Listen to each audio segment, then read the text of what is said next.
Subassembly composer part 4 വീഡിയോയിലേക്ക് എല്ലാവർക്കും സ്വാഗതം.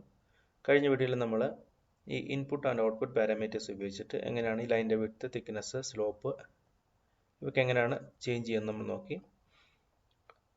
അപ്പോൾ ഇന്നത്തെ വീഡിയോയിൽ നമുക്ക് ഈ ടാർഗറ്റ് പാരാമീറ്റേഴ്സ് ഉപയോഗിച്ചിട്ട് എങ്ങനെയാണ് ഈ അസംബ്ലിയെ കൺട്രോൾ ചെയ്യാൻ നോക്കാം. അപ്പോൾ അതിനായിട്ട് നമ്മൾ ഈ ടാർഗറ്റ് പാരാമീറ്റേഴ്സിലേക്ക് വരിക.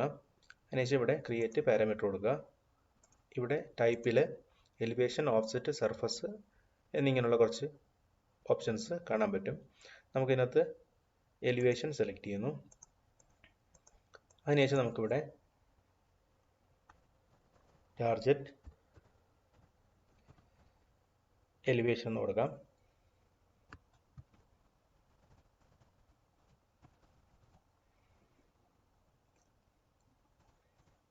ടാർഗറ്റ് എലിവേഷൻ്റെ വാല്യൂ നമുക്ക് 0.1 കൊടുക്കാം. മൈനസ് 0.1.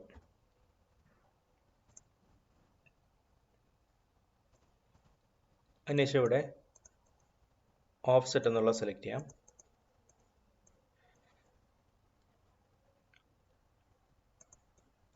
നമുക്കിവിടെ ടാർഗറ്റ് ഓഫ്സെറ്റ് എന്ന് കൊടുക്കാം.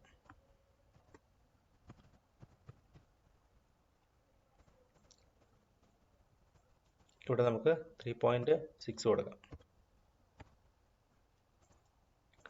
ഓക്കെ, ഇനി അതിനുശേഷം നമ്മൾ ഈ ഒരു അസംബ്ലിയെ ഈ ടാർഗറ്റ് പാരാമീറ്റേഴ്സുമായിട്ട് ലിങ്ക് ചെയ്യാം.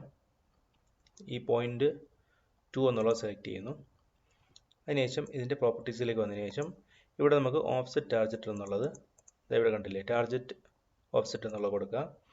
അതിനുശേഷം ഈ എലിവേഷൻ ടാർഗറ്റ് എന്നുള്ളത് ഇവിടെ ടാർഗറ്റ് എലിവേഷൻ എന്നുള്ളത് കൊടുക്കുക. അതായത് നമ്മളിവിടെ കൊടുത്ത ആ സെയിം നെയിം തന്നെ ഇവിടെ കൊടുക്കുക. അതിനുശേഷം ഫിറ്റ് സ്ക്രീൻ കൊടുക്കുക. കണ്ടില്ലേ. ഇനി അതിനുശേഷം നമുക്കിത് ഇവിടെ കാണുന്ന ഈ കൺട്രോൾസ് ഉപയോഗിച്ചുകൊണ്ട് ഇതിനെ ഇങ്ങനെ കൺട്രോൾ ചെയ്യാൻ പറ്റും. അപ്പോൾ നിങ്ങൾക്കിവിടെ കാണാൻ പറ്റും, നമ്മളിവിടെ ഈ ചേഞ്ച് ചെയ്യുന്നതിനനുസരിച്ചിട്ട് ഇവിടെ ഈ ഒരു വാല്യൂ ചേഞ്ച് ആവുന്നുണ്ട്. അപ്പോൾ നമുക്ക് ഏത് സ്ലോപ്പിലേക്കാണ് വേണ്ടതെന്ന് വെച്ച് കഴിഞ്ഞാൽ ഇങ്ങനെ നമുക്ക് മൗസ് കൊണ്ട് ഡ്രാഗ് ചെയ്തതിന് ശേഷം നമുക്കിതിങ്ങനെ ചേഞ്ച് ചെയ്യാവുന്നതാണ്. കണ്ടില്ലേ. വീണ്ടും നമുക്കിവിടെ വന്നിട്ട് ഈ നമ്മൾ കൊടുത്ത ആ സെയിം വാല്യൂ തന്നെ കൊടുക്കാം. 0.1,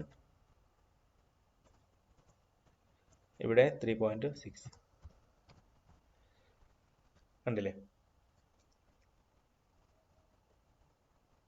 അപ്പോൾ ഇന്നത്തെ വീഡിയോയിൽ ഇത്രയും കാര്യങ്ങളേ ഉള്ളൂ.